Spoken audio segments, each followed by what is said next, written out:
What's up, you guys? Hope you're doing well and hope you're staying safe.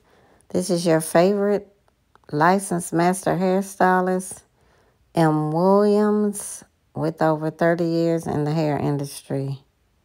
Hope you've been enjoying my YouTube channel. Today, I'm doing a tutorial on Feed In Goddess Braids, Feed In Braids. So I've already shampooed my client's hair. I've already did a deep treatment on her hair. I've already had her under the steam hydration. And now I'm starting with the first section, which is for symmetry. So when you want to make both sides symmetric, meaning even on both sides, the best thing to do is start with a middle part. Because if you start with a middle part, a part in the middle, then you already know that both sides are even. Both sides of the head are even. The same amount of hair on both sides. So that helps with making it symmetric. So that's what I'm doing right here. So whenever I'm parting, you guys, I prefer using the Shine and Jam gel. Because as we know, different edge control gels are different. They're all different. Some are kind of more wet, slippery, and slimy. Some are more thick and heavy and, have more grip ability to it. When I'm sectioning and parting, I prefer the Shine and Jam because as you can see, it's easy. It's more pliable. It's easy to get the comb through it. Like some gels and edge controls are kind of stiff. And that's why I'm showing you this Shine and Jam because that's what I'm doing the parting with. So when I'm parting, I prefer to use this. It doesn't leave any kind of flakiness or any buildup or anything like that. And her hairline, the nape of her neck, it goes way down far. So as you can see, I'm still going back in the back of her head. So whenever you're parting and sectioning, everybody's head size is different. Everybody's hair is different. Everybody's nape of their neck is different. Some people napes go way back. Hers go pretty far back. So as you can see, I'm still kind of parting back here. So even though it's in the back, you still want to make sure that you part it correctly.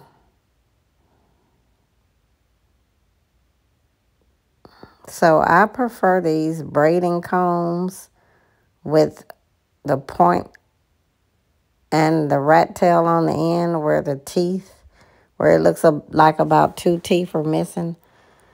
I prefer that. Now, I'm a self-taught braider, just to let you know. I'm a licensed master cosmetologist, over 30 years in the industry. I just started braiding maybe like a little bit over 2 years ago. Self-taught.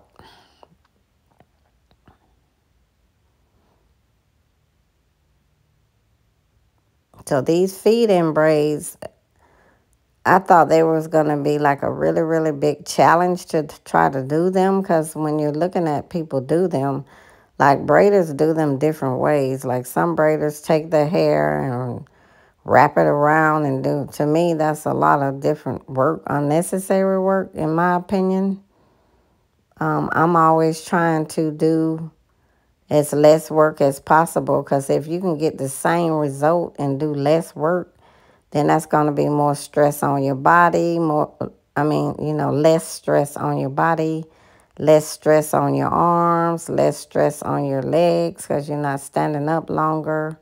So when it comes to, doing hair, you definitely must know how to time manage it. And there's always an easier way to do things. Easier and a faster way, but still have great results.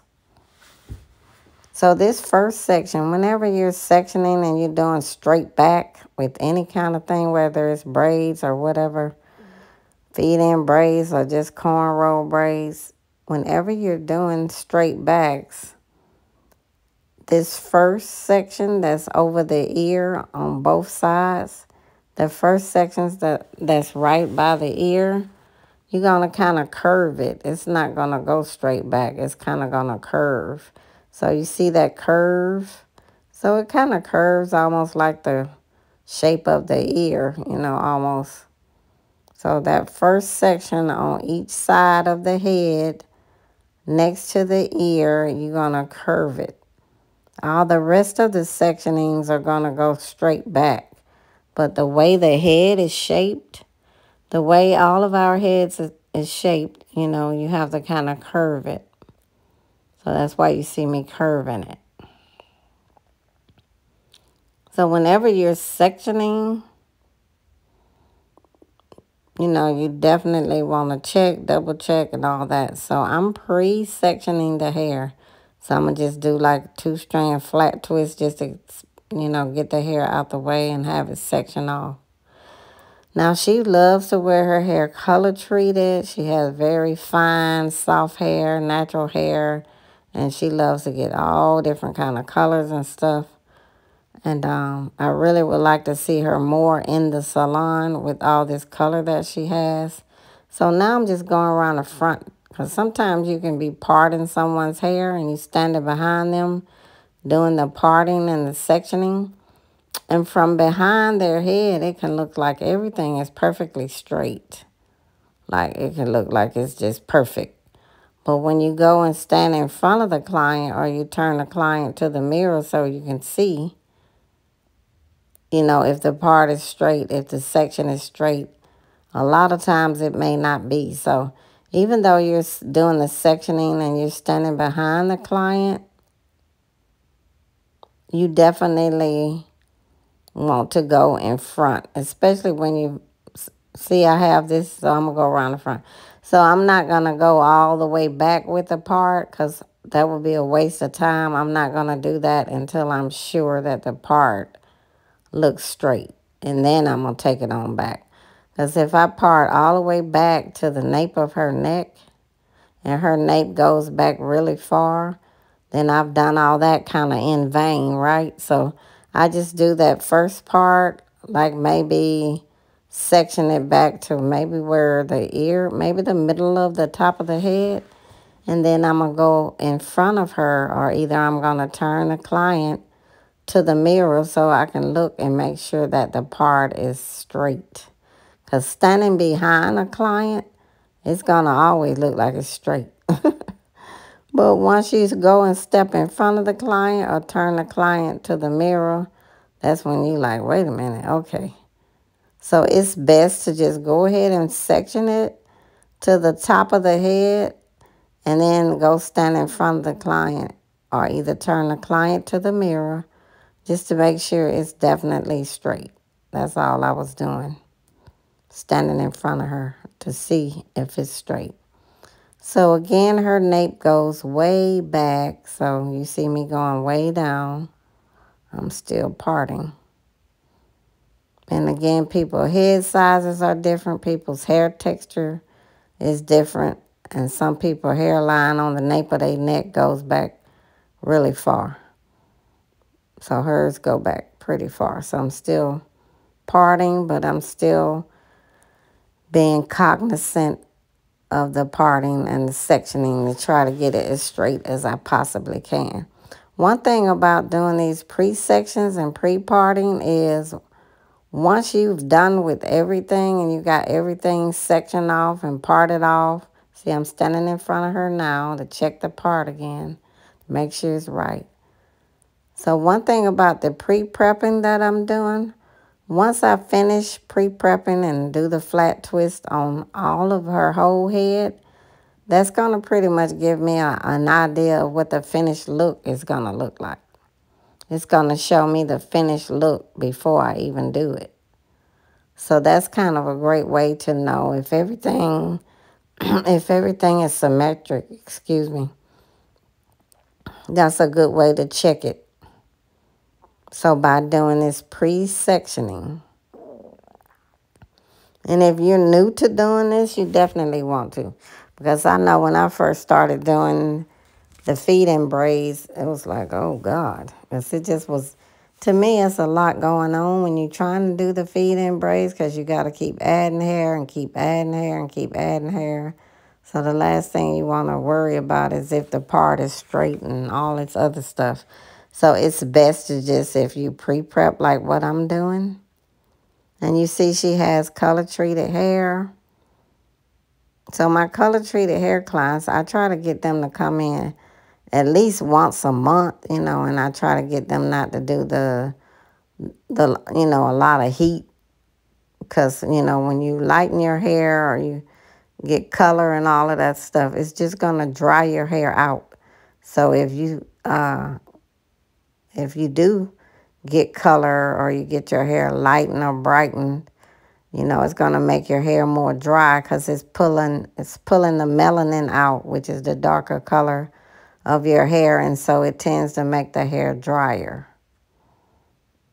So if you got all this going on with the color, which is making your hair drier, and you still doing a lot of silk presses and stuff, that's just going to damage the hair, because the little bit of moisture that your hair is trying to hold on to, you're pretty much stripping that out by doing a lot of the heat presses and stuff. So usually I don't even recall the last time I did a press on her, because she don't get them as often.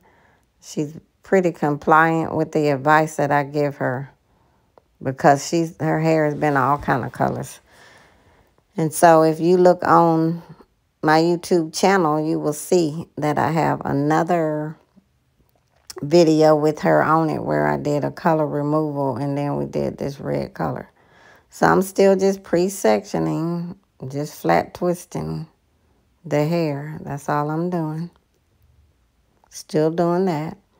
And I haven't sped this video up. I think it's one section when I start braiding that I may have sped it up just a little bit. But so far I have not. And I always go in and blow dry, blow dry, blow dry. Now this blow dryer that I'm using, I'll put that down below in the description box so you can see what that is. It's a handleless. It doesn't have a handle. So it's pretty ergonomic and easy to use. I love it. And it's great for, getting to the roots, because it has a comb attachment. So this is the last section. I'm just going to flat twist that. And again, when I'm doing these type braids, I'm really huge on the pre-prepping. And when I say pre-prepping, I'm talking about like blow drying the hair, because you don't want to start braiding and feeding in braiding hair, and then the client's own natural hair is still kind of kinky, it's not blown out. Because when you start adding that feeding in that braiding hair, your fingers are going to be getting kind of caught up. And you're going to see one section where that happens on me. And you see my prep work, I blow dry, blow dry, blow dry. But sometimes your finger can just get caught on the hair, on the client's hair. Now, I forgot to mention to you guys that I did a trim on her, just a little trim on her, because she needed a trim. So it's okay to do trims before doing these feed-in braids. But for certain kind of braids, you don't want to trim the hair before, because the ends are going to be blunt and they're going to stick out the braid. But it was okay with these type of braids. So she brought her own hair in, like I mentioned. She brought her own hair in, and you see it looks more orange than red. So you see the color is off. Now she ordered this online. It's XPressions pre-stretched hair, which is one of my favorites hair. I like using that braiding hair because the texture of it is coarse. So I pretty much like using it. Everybody that braids like to use something different. So the name of the color is bright red, but to me it looks orange. And then she should have probably got that 99J, or could have got, they have another red hair that I used in another one of my videos, the one called Braiding and Vlogging. She should have got that color, but she ordered it online and she went by the fact that it said bright red, but you see it looks orange. So it's not really matching all that well with the color hair that she has, but it's fine. So I'm taking everything loose on that first section, and then she has that mask on with that ear loop and all of that. Like, it's hard to kind of do braids and work around that, but I put the extra part of the loop on her ear. So I was just showing you there that I'm using what I'm using there, that wax.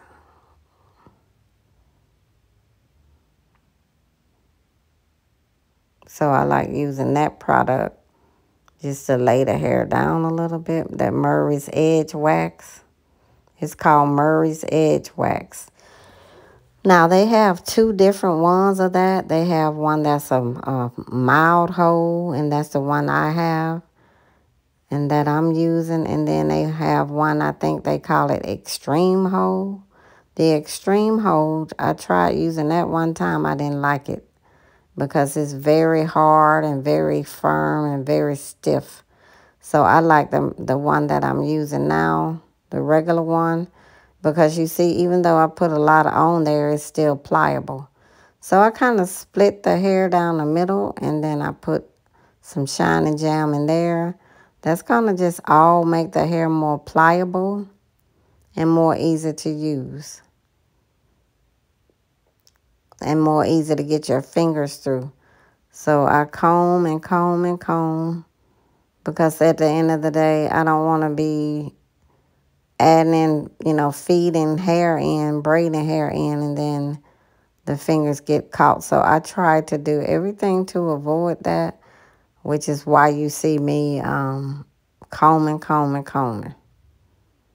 Combing, combing, combing. Smoothing and combing. And her hair around both of her ears, on each side, her hair around her ears is kind of more fine than the other hair. So we're going to get started here. So I like, when I'm braiding, I like to use the more thicker, firmer edge controls when I'm braiding, because the more pliable, wet ones that I use for sectioning and parting, to me, they're a little bit too slippery and wet to give me the grip that I need. So I'm grabbing some more of it. I buy that wholesale, so it really doesn't have a name, a brand name at all. So I'm adding in the first piece. And you see the color is different than her hair, but it's not a big deal. Still a pretty color. So I take it, I put it under my pointer finger, and then I just braid. I take it, I put it under my pointer finger, and I braid. So you got to make sure that you're grabbing her hair as well.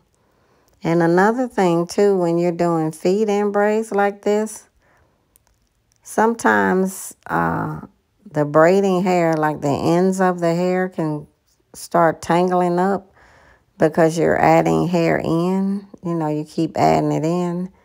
So I always try to make sure I pull it like what I'm doing now. I kind of pull the hair. You see what I'm doing? I do that to try to avoid the hair tangling up. So I try to be proactive, and I try to smooth through the hair, even all the way down to the end of the braiding hair, trying to avoid the hair from tangling. Because once it tangles up, then that's going to slow you down. It's going to be hard to braid it with it tangled up, so it becomes a mess. So I'm just simply putting that hair in between my one, two, three, fourth finger, which is the second finger from my ring finger. So I'm putting it under that finger, and then my thumb is between that finger and my thumb. And I'm just putting the hair right between those two fingers and just cornrowing just like you normally would. And making sure that I keep smoothing that hair out to make sure it doesn't tangle up or mat up. So I'm braiding back. Her nape goes pretty far back than most people. So I have to make sure, even though it can seem on most people I'm done now, but her hairline in the back on the nape goes back a little further. So I have to make sure that I'm grabbing all that hair. Because I don't want to be finished, think I'm finished braiding, and then it's still hair on her nape that's still just hanging out, you know. So now I flip my fingers and my hands over, and then I start braiding. Just plaiting the braid down. Now, she got 52-inch hair, like the XPressions pre-stretch hair. It comes in 42 inches or 52 inches. They have, I think, another, I don't know if it's 72-inch, but they have a longer one, too, that I've never used. So that's why I'm not that certain about what the length is. I normally use 42. The 42-inch is mid-back, and this is 52-inch. So this 52-inch XPressions pre-stretch hair, the 52-inch will usually come to the waist. Most people waist unless they got a really long torso. And sometime I may add some hair. You see me doing that. So I add it in. And all that does when you add it in, it just makes the braid a little longer. So I had asked her if she wanted it kind of long, and she said yeah. So I added that other piece. So again, I'm always very careful to try to avoid the hair from tangling up, because pretty much, you know, you're going to make more work for yourself if you don't try to be proactive with that. Or proactive, rather, not preactive, proactive. So the combing, the brushing, doing all that, that's so you can avoid tangles on the back end. And if the hair get tangled up, the braid is not going to look right. It's not going to be smooth. And look, it's not going to look as precise. So you saw me kind of unbraid a couple of steps back and then rebraided it because I didn't like how it looked. So you always got to have what they call 3 legs. You see how it's 3 when you plait? So sometime when you start braiding down and you get almost down to the end of the braid, one leg may be way thicker than another leg. So you just borrow, and that's what I'm doing. I'm borrowing from one of the thicker ones and adding it to the thin one. So when I'm doing these braid downs on these different feed-in braids, if they're not all the same length, if for some reason one or two is longer in length than the other, you know, I always dip. Once I dip them in the hot water, you know, I use a razor and kind of trim it down so it'll be even. Then I dip, you know, a few more times. Whenever, in my opinion, my advice is whenever you like trim it down some, if you trim the ends down, like if you find, if the customer say this is too long or whatever, can you trim it down some? Or if, you know, some of your braid downs or some of the braids are longer in length than the other, the best thing to kind of trim it down with, in my opinion, is a razor. If you have a razor, or if you have one of those razor combs, because you don't want it to be blunt. You want it to be like a razor cut. So that's the first braid I just did on her. So now I'm taking the second section of loose.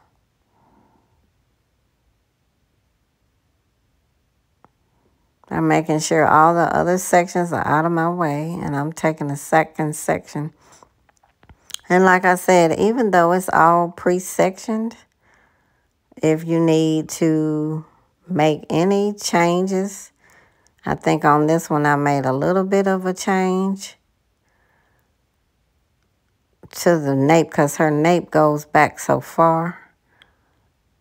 So I had to make a little bit of correction back here in the back.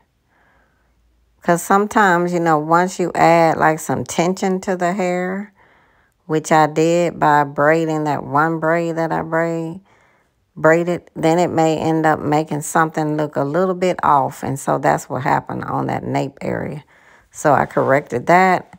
And then again, like I told you guys, I'm really big on blow drying because I don't want to start braiding and feeding in hair and then it gets caught up on the hair because the hair is still got a little kinkiness to it. So I try my best to do my due diligence. Even though her hair is not that thick, it still can get caught when you're, you know, when you're feeding that hair in. So this is it. Murray's Edge Wax I'm using again. I like to use that to smooth it down. Everybody has their own preference of what they like to use. You know, all braiders use different stuff. So you can be on YouTube and you can see one person using this, another person using that, you know. So it's just to each its own. I like the Murray's Edge Control. It's not flaky. It's not hard. Excuse me. It has a little bit of firmness to it, but not so much where it's not pliable. And I always, when I put it on there, I put some underneath. See, I'm putting it underneath, which is that last piece of hair on that nape, because I want that to be smooth too, and I want that to be easy to grab. I don't want that to be crispy and dry back there on anybody's nape. So I add that to the nape too, so that when I get down to that nape and I'm doing that last, I braid it all the way down to the end on the nape, on the cornrow. I want to make sure that I grab that hair back there. So that's why I put product on that too. That makes it easier to grab, and that makes it, you know, stay put where you want it. So I'm just prepping. I comb the hair. I prep as much as possible. I'm trying to be proactive and I'm trying to avoid tangles. So that's my little, I got so many combs and so many everything. So I don't know what I'm trying to grab here now. Oh, brush. That's a Denman brush, so I'm just trying to make sure, like I said, I'm really big on this. Because natural hair, it can look like you have combed it out, like you have, you know, did it, your due diligence, and then you can start feeding hair, braiding hair, and it can just get tangled. Then you may have to start all over, and you don't want to do that. So I go down the middle, like I said, then I put the shine and jam. That kind of helps keep the hair intact too, so the middle won't be dried out. It helps keep everything in place and makes everything look neat. So I have 2 or 3 different edge controls I'm using. But like I said, when I'm sectioning, I use the shine and jam because it's very pliable. But when I'm actually start braiding, I prefer using a stronger edge control that's more thick and more heavy and have more holding power to it. And to each his own. Some people like shine and jam. They use it for everything. But I prefer using a stiffer edge control when I'm actually braiding. Because for me, it helps me to grip better. So I usually just take a little piece when, like I just did. That's how I do mine. Like I said, everybody's different. And sometimes if the client's hair is very, very thin in the front, I will add a piece of hair right in the front. So now I'm feeding it in. So all I'm pretty much doing is grabbing a piece of braiding hair, and I'm putting it under my fourth finger, which is right next to my thumb. So I'm putting it between that finger and my thumb. Oh, you see the finger right there, so I'm just tucking it in there between that finger and the thumb. That's all I'm doing. And the reason I'm grabbing hair on each side, her own hair, because I'm trying to make sure that I'm grabbing her hair in there as well.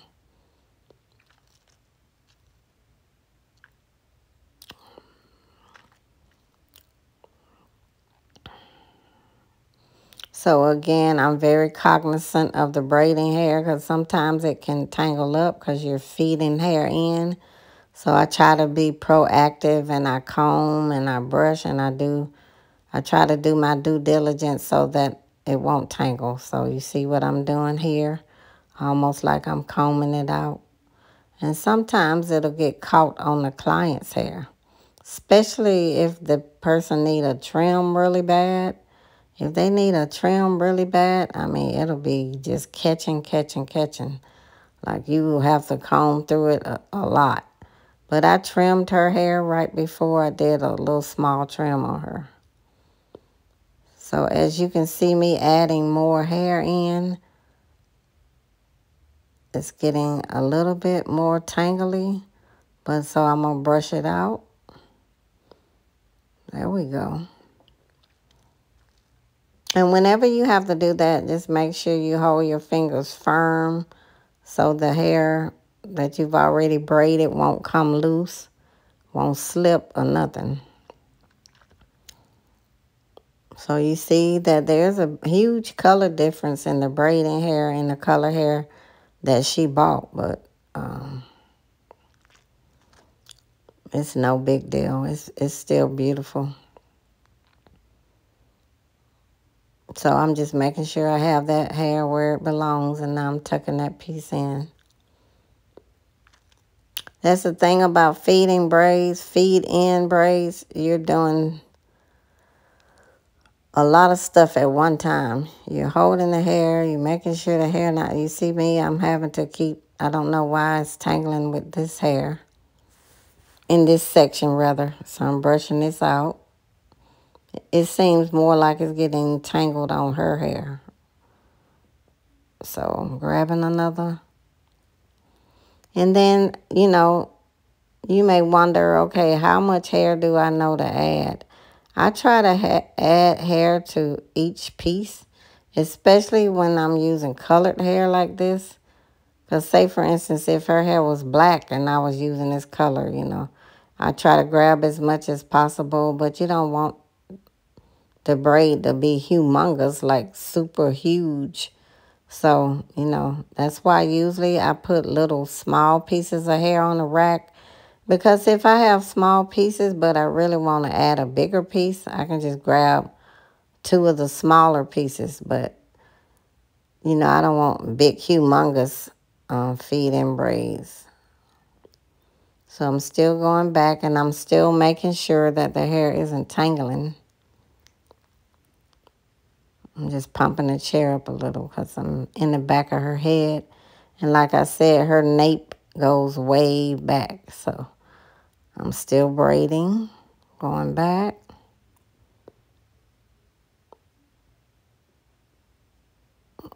Put some more edge control on there to keep it smooth. Making sure I grab that little pieces of hair on the nape of her neck. Trying to tuck her hair in because it doesn't blend with this. It's not the same color. And I'm kind of flipping my hands over a little bit. Sometimes when I get to the end, I will flip my hand around. Just flip it over so I can really grab that hair. Now, some braiders, you know, when they do these kind of braids and they finish braiding up the whole head and they have these plaits on the end, they'll sew them together. But most of my clients, when I ask them if they want them sewn together, they always say no. So I know the ones that say no, so I don't ask them twice or whatever. She always say no, so I'm still plaiting this down. So you still want to focus on making sure it's smooth. I still add edge control. The edge control for me helps me to have a stronger grip, because I don't want to be braiding down and then some of it looked like I went too loose, doesn't look uniform. So I continue down, working my way down, but I still use the edge control to give me the grip, the strength that I need so that I can make it, so that the braid down will look uniform when I'm braiding it down. And again, when you start braiding down, plaiting it down, you're looking at them 3 legs that I'm talking about, that I spoke of earlier. And sometimes you may need to borrow some hair from another section. But I looked like I was okay, so just braiding down.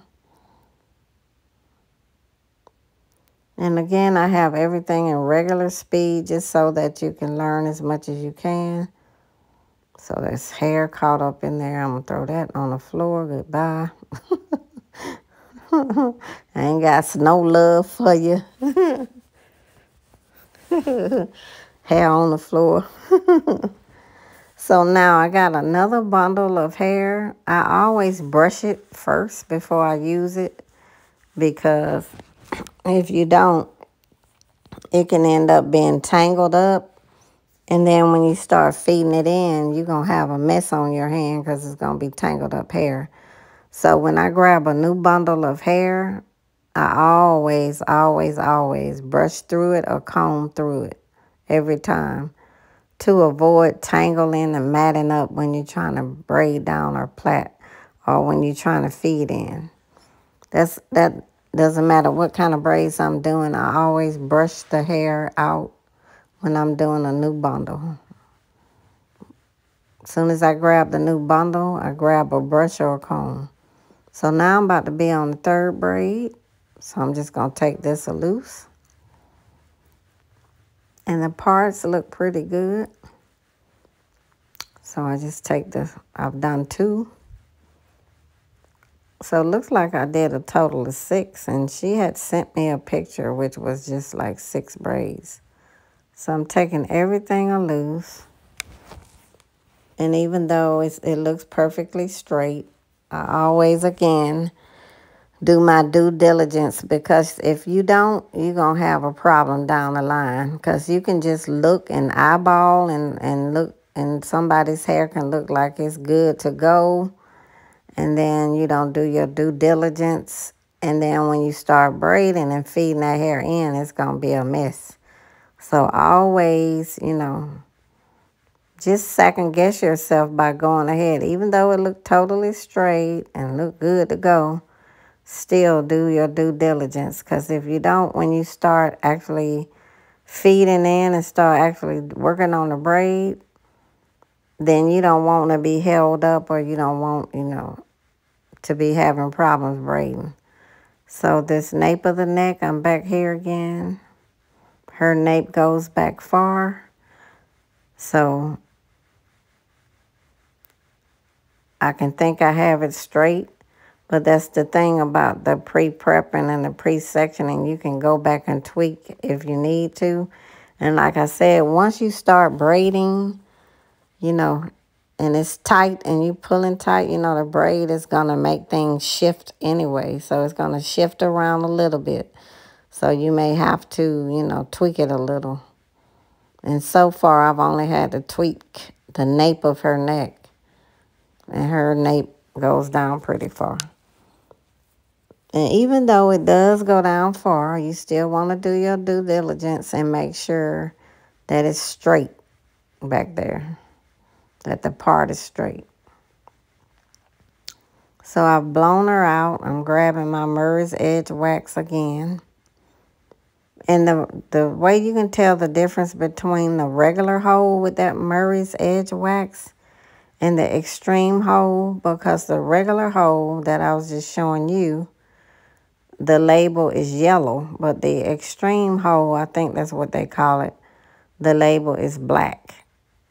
So I recommend the yellow label for the Murray's Edge wax. And you see how it's laying everything down, but you see it's still pliable. It's still workable. And they have so many different edge controls, and every braider like a certain one. I mean, I like certain ones too. But at the end of the day, you know, for me, when I'm sectioning and when I'm prepping like I'm doing now, I prefer using something that's pliable, movable. Because if you use something too firm, when you go in there and start trying to braid and put, you know, you got to put your fingers between the person's hair when you're braiding, then your fingers are going to be getting caught if you use like a strong edge control or whatever. It's just going to be thick. And you're going to be trying to stick your finger through there because you're trying to braid. And it's going to be a struggle. And being a hairstylist or a braider, you know, your fingers already may be hurting a little bit. So you don't want to be fighting the hair, you know. So use something that's pliable, you know, or whatever. That's me. So now when I start braiding, I use a firm edge control when I braid, because again, that just helps me with the grip. Like some people already got grip. Some people already, you know, been braiding in the womb. And, you know, they come out the womb braiding. And see, here I am doing my due diligence again. I'm blow drying. And again, I'm going to let you guys know the name of this blow dryer. I actually got it on Amazon. So definitely I'll put that in the description down below.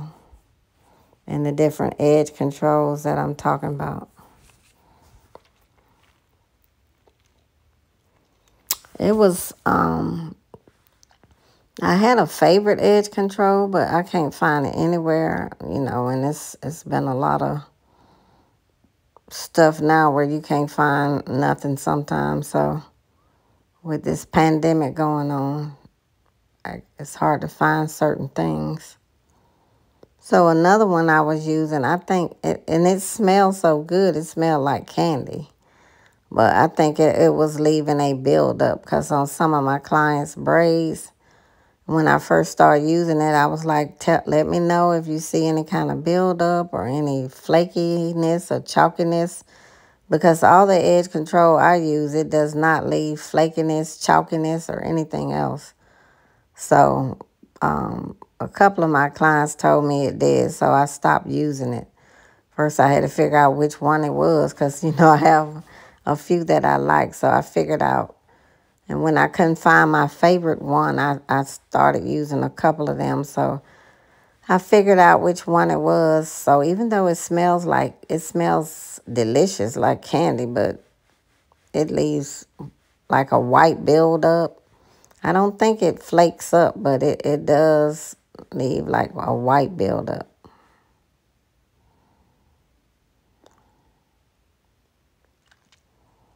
So again, you see me doing my due diligence. I'm even if I wasn't making a tutorial video, I would still be doing all of this. And usually, the amount of time it takes me to do these types of braids are usually about 3 hours, and that includes the shampoo and the blow dry. Because as I mentioned, she got a shampoo blow dry. I also gave her a treatment under the steamer, because she loves color. She loves to get all these bright colors, but she doesn't get to come in as often for the maintenance Like you know, once you get hair color, you need to be coming in. I recommend at least once a month, you know, to get shampoo, treatment, and get, you know, under the steam hydration.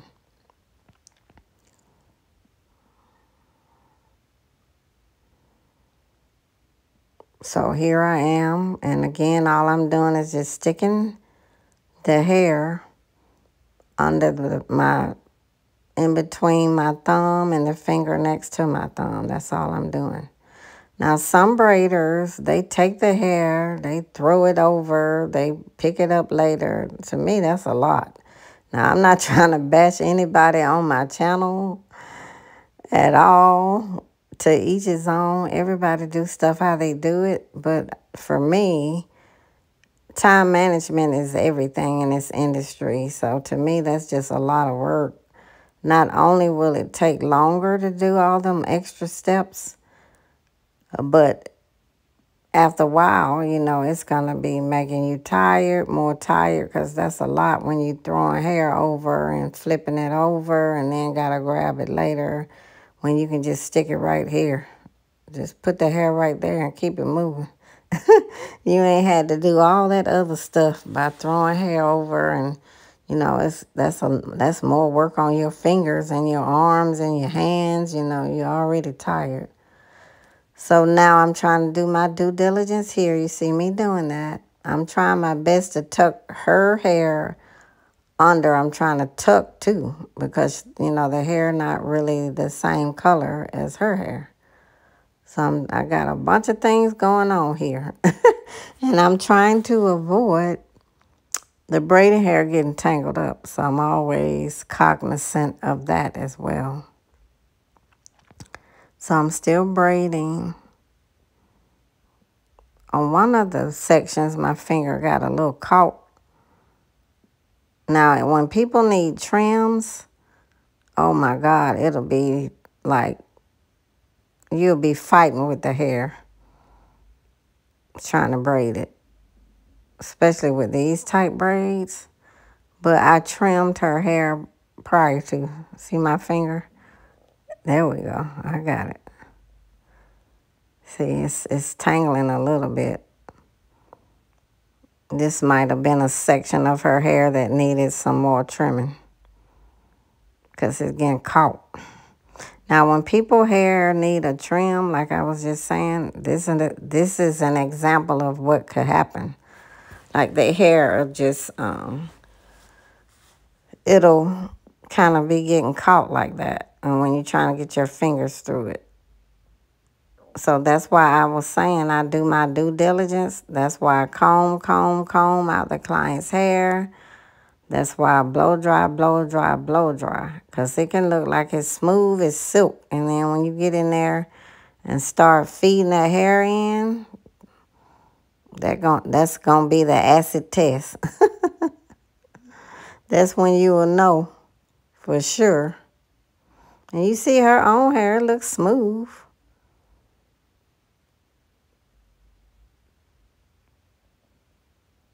It looks smooth. But she probably had one little area of her hair that was a little bit fuzzy. Either it needed to be smoothed out more or I needed to trim it down some more. And see me trying to tuck her hair back there. Trying to flip it. Trying to do.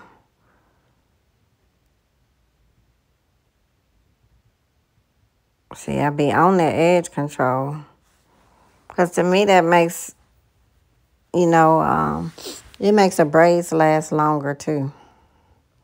Some people don't use a lot of edge control. And again, to each his own. Nothing bad about people who don't. But for me, I've only been braiding like a couple of years. So my fingers are not as strong as somebody who's been braiding out of the womb or been braiding for years. So because of that reason, I make sure I use the edge controls that are a little firmer. So right here, all of this stuff that I'm doing now, I'm trying to hide her red hair. So I'm trying my best to tuck it and hide it as much as I can. So that's what kind of slowed me up right there. I was trying to tuck it because her hair color and this braiding hair color is not the same. So when you have that happen, then you trying to tuck, you know. And it's fine if it shows a little with this color. She doesn't mind, she said. But still, you know, when you send your work out the door, you want it to look nice. So it looks like I may have to, yeah, add another piece. And so I'm doing that. So everybody adds differently. To me, the way I add it looks kind of weird. People add different ways. And the way that I add it works for me. But you have to, when you add, you have to make sure you add a small piece. Because if you add a big piece, it'll look more noticeable. Like you'll be able to notice. So I'm just borrowing hair from one of the legs and braiding down. Grabbing my edge control. And like I said, you guys, when I braid, I always use, when I do the braiding part, I start actually braiding, I use a firmer, one that's more firm edge control. Not the wet, pliable one. I use a firm one.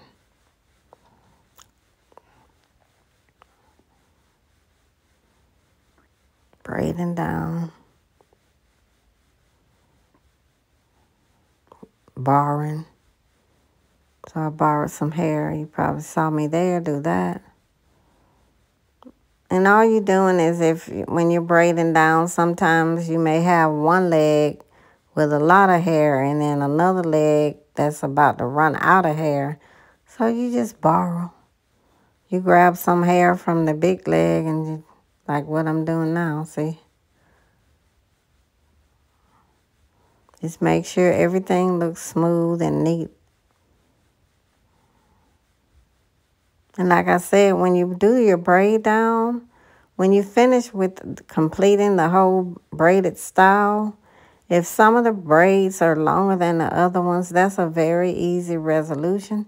You know, when you're braiding, of course, you want to keep all the braids as even as possible. But if just by happenstance where one of or a couple of the braids are longer, all you have to do is just make sure.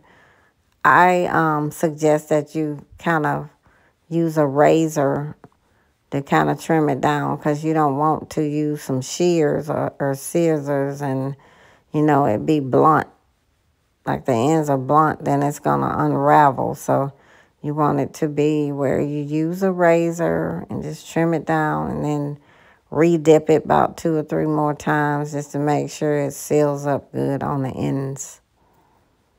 So I took that down. Here I am with my trusty little Red Pro blow dryer, handleless one, which I will put in the description.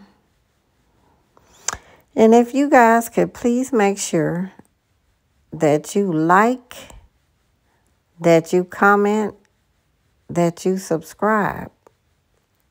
Whenever you admire somebody's YouTube channel and you like, comment, and subscribe, that's going to help their channel because what's going to happen is more people just like yourself is going to learn about their channel.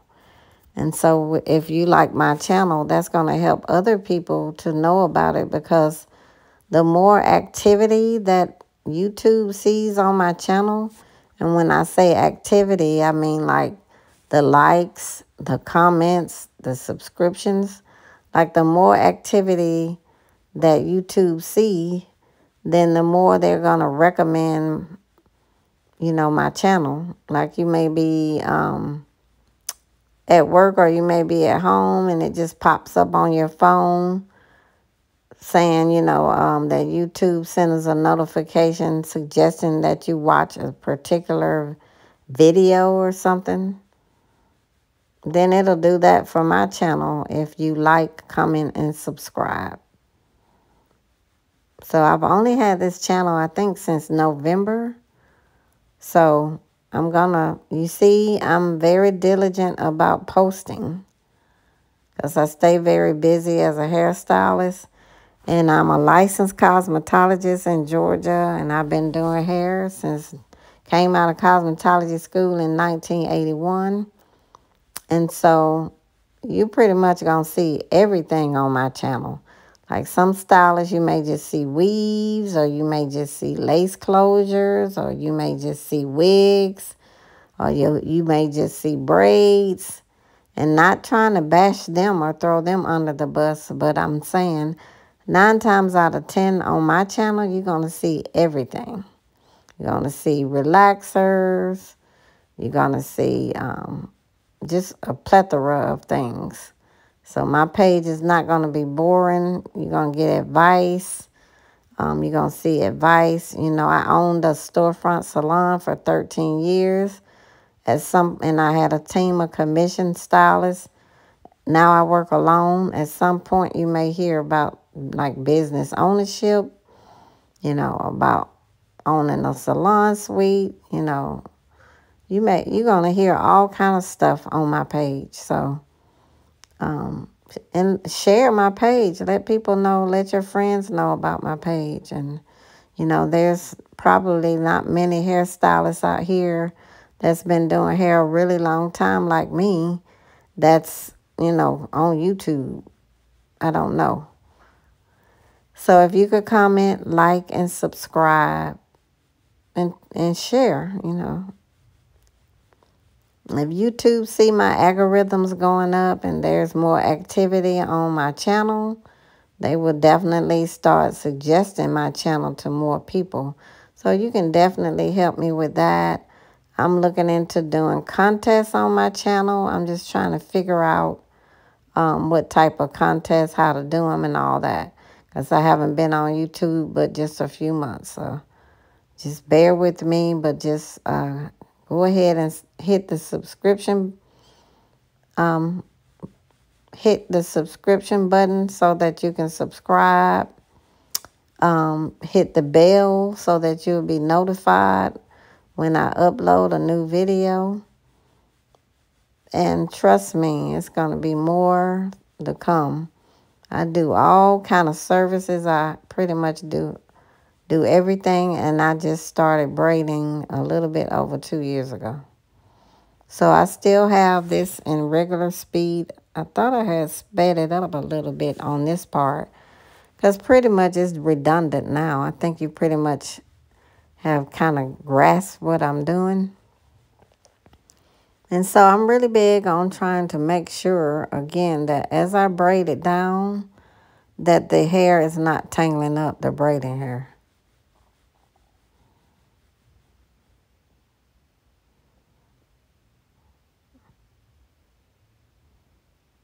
So comment, like, subscribe, hit the bell, and share. Show some love for your sister over here in North Atlanta. I'd appreciate it. Thank you so much.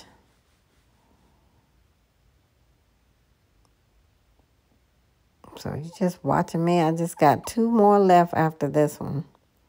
So I'm brushing this hair. It's a little tangly, as you can see.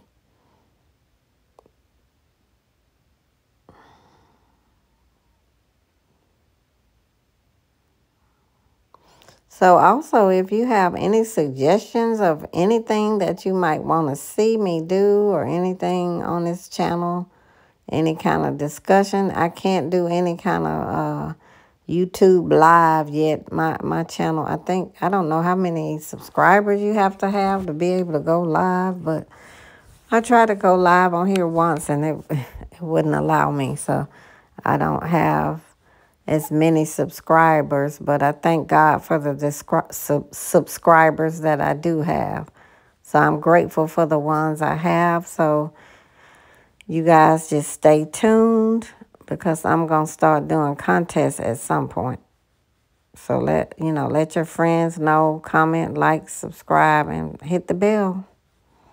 That bell, when you hit that bell, it'll definitely notify you whenever I upload.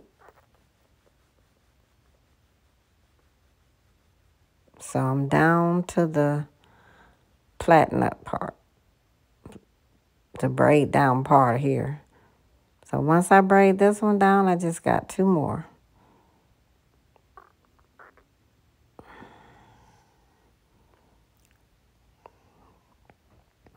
So I thought I had sped this part up, but apparently not. So I'm still in real time here, and I'm just plaiting it down. But like I said, it takes me about 3 hours. So by the time I shampoo somebody, blow them out, prep their hair, set up a lot of times when I'm doing feed-in or knotless or something, I usually try to have the hair already set up, but she brought her own hair, so I had to set that up. I think I set it up when she was under the steamer. So here is the finished look here. I'm hoping you like it. This is the finished look. Hope you like it. And this is how to reach me. Reach out to me. Even if you have questions or suggestions about things that you want to see on YouTube. You be safe and see you soon. Thanks for watching.